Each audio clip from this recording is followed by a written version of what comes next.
aina tatu za watu au makundi matatu ya watu ambao wanaweza wakaiba hatima yako. Tuko katika ulimwengu ambako wanadamu kwa sehemu kubwa wanaongozwa na ule utambulisho unaoongozwa na ushindani, utambulisho wa kibinafsi ama egoistic self. Mtu ambaye anaongozwa na ego, utambulisho ule wa kiubinafsi, mara nyingi huwa unamtaka apate zaidi, na ili ajisikie vizuri, wakati mwingine inabidi ajione kwamba yuko zaidi ya mwingine, sio zaidi yake yeye wa jana, zaidi ya mwingine. Kwa hiyo katika ulimwengu wa namna hii upo kwenye hatari zaidi ya kupoteza ulichonacho, kwa sababu watu wanataka kujiona kuwa vizuri wakijilinganisha na wengine. Kwa hiyo wako tayari kufanya kitu chochote waweze kuchukua kile kitu kizuri ambacho mtu mwingine yuko nacho. Yote hii ni kuanzia kwenye shughuli mbalimbali zetu ambazo tunaelewa. Kwenye biashara mambo yako wazi sana kwa wale ambao wanafanya biashara. Ukishaanzisha idea fulani nzuri, mtu anataka aibiti ile idea yako, anataka aibe ile idea yako. Sasa hii inaenda deeply zaidi pia hata kwenye upande wa kiroho na saikolojia yako, kwenye utambulisho wako. Kuna watu ambao wanaweza kuiba hiyo. Sasa mtu kama ni mtu ni tunasema ni adui yako ama mshindani wako, utajihadhari na yeye, kwa sababu moja kwa moja unajua huyu mtu ni mshindani wangu, kwa namna gani nisiwe karibu na yeye ili asiweze kuteka advantage akafanya namna yoyote ya kunibiti, ya kujaribu kunishusha mimi kwa manufaa yake. Lakini kuna makundi matatu ambayo ni risk yako, yanakuweka katika hali ya hatari zaidi pasipo wewe kujua, ya kupoteza kile ulicho nacho. Kundi la kwanza ni la watu wako wa karibu wanaokuja kwa majina ya rafiki. They are like friends, admirers, watu ambao ni kama wanakuadmire, wanakukubali, lakini kiuhalisia ndani yao wana wivu. Ndani yao wanataka kufanya zaidi yako. Hawakupendi wewe, hawakutaki wewe hasa, wanataka kile ulicho nacho. Hii ni hatari sana. Unakuwa na mtu ambaye anasema ni rafiki yako na yuko kwako, amevutwa kwako sio kwa sababu ya essence yako, uwepo wako halisi. Amevutwa kwako kwa sababu ya vipawa ulionavyo, uwezo fulani ulionao. Anachopenda yeye ni kile kitu ulicho nacho, sio wewe. Kwa ina maana akipata fursa yoyote ya kuweza kupata kile ambacho wewe uko nacho kwa kukupoteza wewe, is okay. Ni hatari sana. Watu hawa tunaoita destiny swapper. Kuna namna ambavyo anaweza akaswipe destiny yako. Watu hawa ni wale ambao anakuwa anataka awe wewe, anakuigiza kwa kila kitu kile kizuri ulicho nacho, anakuigiza ili yeye awe kile, kwa sababu ndicho ambacho kimemvuta kwako. Hajali kuhusu wewe. Wewe ukipotea, wewe ukishuka, imadi amepata kile ambacho alikuwa anakitaka kutoka kwako, kwake ni furaha. Tofautisha hapa, kuna wale watu ambao anakupenda wewe, na kwa kukupenda wewe na kuwa karibu na wewe, taratibu anaanza kukufanania. Kuna baadhi ya vitu vyako anakuwa vinamuingia, anaanza kufanana na wewe. Huyu anaku appreciate wewe, anakuwa ni sehemu yako, anakuongezea, anakufanya utawala wako au imani yako expand, expand your empire kama mtu. Lakini kuna watu ambao hakupendi wewe, sio kwamba anakupenda wewe wala hakutaki wewe hivyo. Anacheka na wewe, yuko karibu na wewe, anakuadmire wewe kwa sababu ya benefit, kwa sababu ya yale manufaa. Hawa ni destiny swipers. Ni watu hatari sana, anakuchekea lakini at the same time nyuma ya pazia afurahia, anataka tu kile kitu ambacho uko nacho. Unapokuwa karibu naye, unapomruhusu, unapompa nafasi ya kuchukua swaga zako, vibe zako, vile ambavyo ulivyo, taratibu anaanza kuchukua, anaanza kufanya vile ambavyo wewe unafanya, na anatafuta siri ulizonazo za kiupekee, alafu anaanza kufanya vile. Sasa anapoanza kufanya, anaanza kufanana na wewe kwa sababu wewe unapenda ile chapa ya asili ulionayo. Unaanza kushut down, unaanza kusema mimi sitaki kujionyesha. Mbona kama anataka kujionyesha namna fulani? Kwa hiyo unavyo shut down unaifunika nuru yako. Na katika ulimwengu tunaoishi in this matrix, ili uweze kuenda na kusurvive katika hii matrix, lazima ukushine, uweze kukwepa kuonekana. Sasa unavyo shut nuru yako, unavyoizima ile nuru yako kuifunika, yeye hata kama nuru yake ni ya uongo, watu wanachoangalia ni ile nuru. Watu waangalie nuru ni halisi au ya uongo.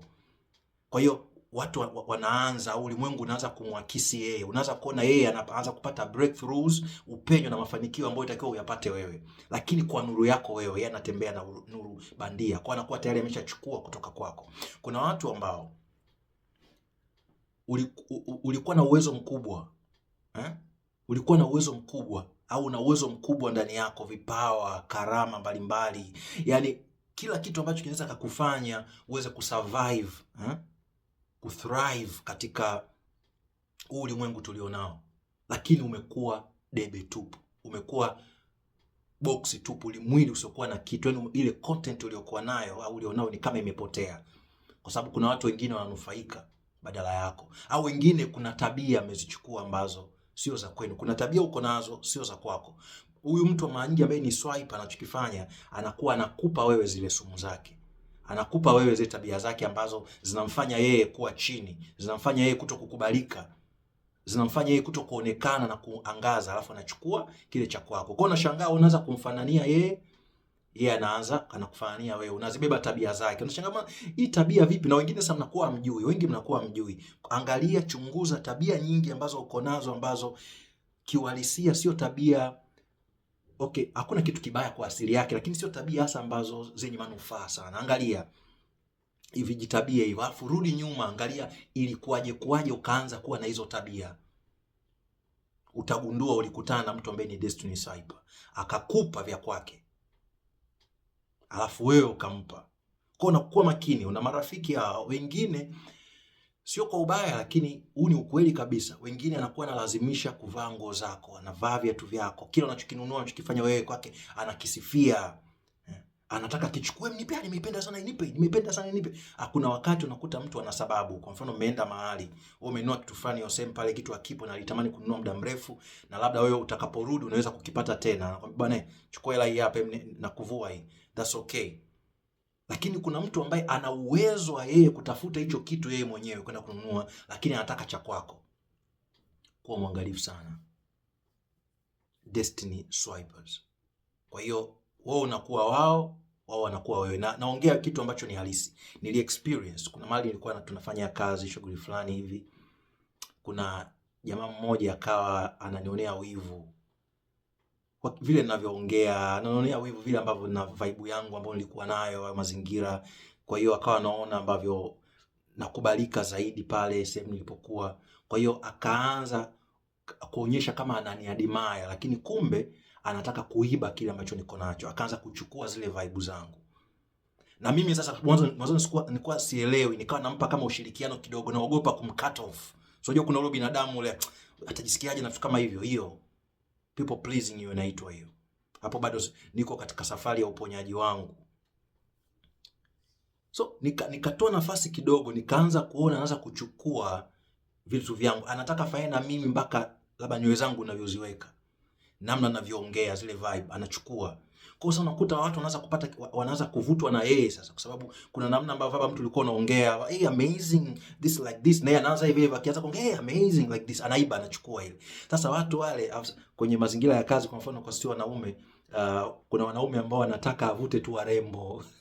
Sasa kuna vitu ambavyo warembo wanafurahia kuviona kwa mtu, kwa mwanaume isi.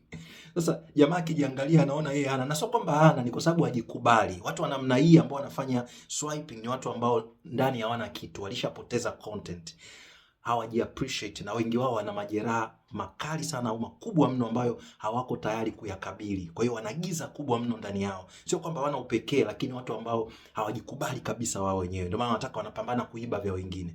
Kwa alivyojaribu kuchukua soga zangu na nini, nikaanza kuona kweli, kwa sababu kwa ukitokeza kwa haraka ukienda mahali afu mtu anaona una vibe, anamsogelea. Sasa watu wakimsogelea wanaanza kuona ni feki, anavyojichekesha, anavyojionyesha ile vibe ni ya bandia. Wakisogea karibu yake wanaanza kuona ni mtu fani yuko very low vibrational. Kwa hiyo wanakerekwa, wanaondoka. Lakini at the same time sasa wale ambao wangeweza kuwa close na mimi hawaji tena kuwa close na mimi, kwa sababu nilikuwa nimeshut off. Mimi nikasema sitaki mambo ya kujionyesha, sitaki competition. Lakini baadaye sasa nikaja kugundua huyu mtu ana kitu kingine, ana hila nyingine ndani yake. Nikamgundua, nikamwona katika jicho la ndani la nguvu, ni mdudu. Sio kama unaelewa. Kwa nikamshut off, nikamfungia kioo. Naye akaelewa kabisa, ndio akarudi mahali pake, yani nikamrudisha mahali pake. Usipokuwa mwangalifu, usipomweka mtu mahali pake anapostahili, ataichukua nafasi yako, atachukua mahali pako. Na katika hii the universe ina mira kile kilichomo ndani yako. Ukikubali kuifunika nuru yako, ulimwengu utakuletea picha hiyo hiyo. Kwa hiyo usiogope vile ulivyo. Usiogope upekee wako. Nuru yako inapaswa kuangaza, sio kiburi. Nuru yako kuangaza. Unaelewa? Kundi la pili, wapenzi ambao unakutana nao kimwili. Ukikutana kimwili na mpenzi, iwe unofficial kwa wale ambao mpo kwenye mila na desturi, religion, kwenye official, si ndoa, haijalishi iwe ni ndoa, haijalishi ni mpenzi wa kawaida, kama hakupendi, kama ana wivu na wewe, unavokutana naye kimwili anakufanyia swapping.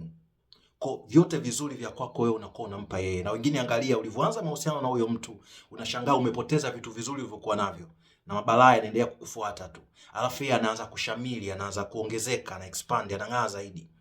Kwani anakuwa amepokea vinavyotoka kwako. Watu wawili ambao wanaokubaliana, wanaopendana, wanavokutana pamoja, wana shine. Wanakuwa na kibali zaidi. Kila mmoja, ukikutana na mtu ambaye anakupenda kweli na unampenda, ukikutana naye, hata ukikutana naye kimwili, ukitoka hapo unashangaa kama wewe ni mwanaume, wanawake wengine wanataka kuwa na wewe zaidi. Kama ni mwanamke, wanaume wengine wanakutafuta zaidi. Kunakuwa na mng'ao ambao umeupata kutokana, kwa sababu matendo la kujamiiana likichanganyika na mapenzi linakuwa na nguvu ya kukuongezea mawimbi yako ya mtetemo, ina raise vibration yako.